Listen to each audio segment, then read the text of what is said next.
ገባን ስትተዋወቀው አራት ቤት አለን አላት። አራት ቤት አለኝ በቃ ወይ አኖርሻለሁ ወይ ስለንብረት አታስቢ ብሏታል።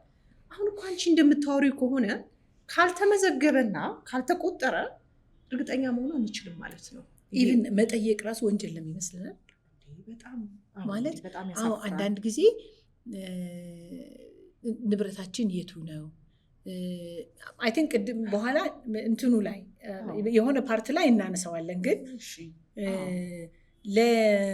ለጉዳዩ ያለን ቸልታም ይመስለኛል። ማለት አሁን ለምሳሌ ምንድነው ብዙ ሴቶች ባሎቻቸው ምን እንደሚሰሩ ምናምን አያውቁም። በጣም ብዙ ሴቶች ማለት ነው።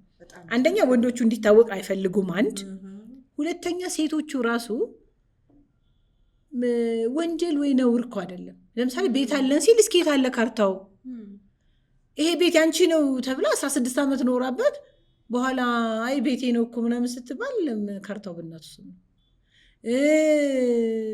27 ዓመት 28 ዓመት አንድ ላይ ኖረው የሚሰሩበት ማደያ የኛ ነው ብለው ማደያ የምትውል እዛው ራሷ ስትመዝን እየዋለች ይሄ ላይሰንስ ምናምን አከራይተው ምናምን ከዛ በሌላ ሰው ካርታ ሲመጣ በሌላ ሰው እኛ እግዳለን ምናምን ብለን ስንሄድ በሌላ ቶታሊ በሌላ በወንድም በእህት በሌላ በእሷ በማታውቀው በጓደኛ በዘመድ ነው ያለው ማለት ነው። እንደዚህ አይነት ናቸው። እና አንዳንድ ጊዜ ለጉዳዩ ያለን ቸልታ ላይሆን ይችላል። ግን ቸልታ የሚገልጸው የተሻለ የሚገልጸው ወርዲንግ እሱ ይመስለኛል። ለምሳሌ ቤት አለን ሲል ቤታችን እስኪ ምን ማለት ሚኒመም ካርታ ማየት እንትን አይደለም። ትዳር ይሄ የመቆጣጠር ነገር አይፈልግም። ብዙ ሁሉን ነገር ንቅ ምናምን በማድረግ አይሆንም፣ እንደዛ አይሆንም። ግን